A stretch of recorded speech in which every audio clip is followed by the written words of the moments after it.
Kalau benar-benar ingin anda sukses dunia akhirat, harus kita percaya sepenuhnya takdir.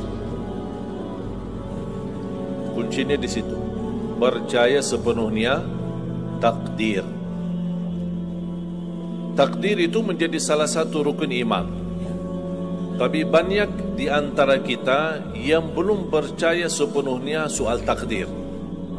Dan kita sifat manusia, mohon maaf, suka tidak adil. Contoh, kalau Allah berikan karunia, nikmat, pertama kita lupa bersyukur.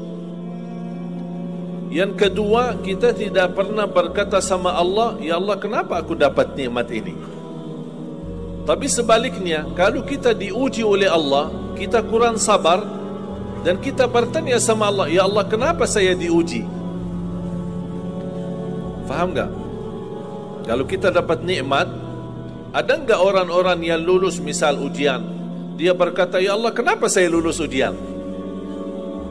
Tak pernah. Tapi kalau dia tidak lulus, dia bilang apa? Ya Allah, kenapa saya tidak lulus?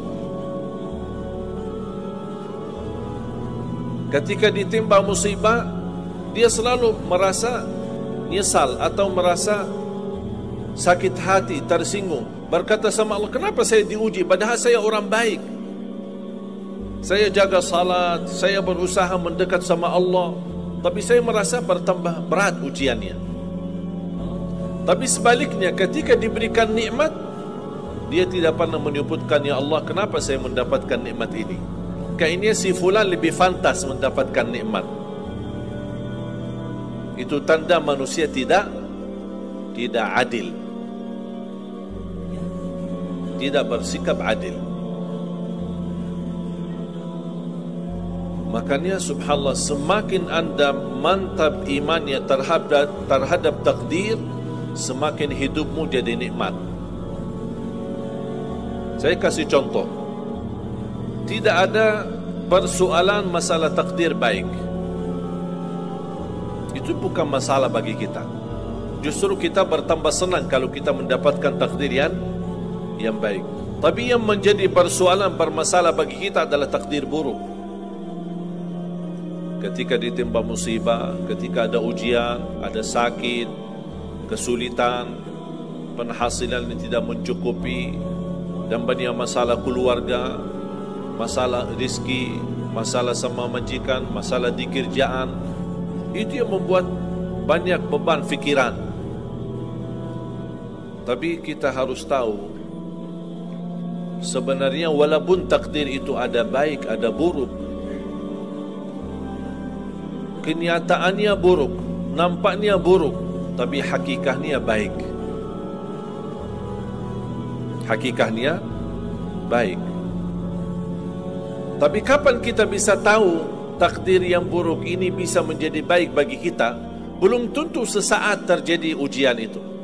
Bisa jadi belakangan, bahkan bisa menjadi sekian lama baru kita tahu dan sadar ternyata takdir itu baik bagi kita.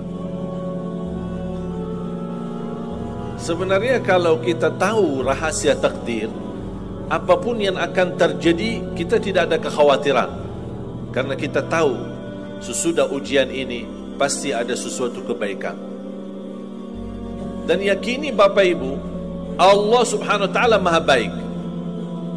Allah tidak senang menyusahkan hambanya. Tapi kadang-kadang proses untuk menuju kebaikan ada kesulitan dan tantangan. Berarti intinya apa? Apa yang saya ingin sampaikan, jangan ada yang merasa sakit hati atau merasa tersinggung ketika menghadapi ujian. Merasa belum terkabul keinginannya, Allah sudah kabulkan. InsyaAllah tidak ada di antara kita yang ditolak doanya. Cuman kita mohon maaf kadang-kadang buru-buru, ingin selalu semuanya cepat. Kadang-kadang kalau terlalu cepat apa yang kita inginkan kita dapat, itu bahaya juga. Makanya jemaah sekalian, kunci anda sukses dunia akhirat, percayalah takdir. Dan semua takdir itu baik, tapi kita belum tahu rahasianya.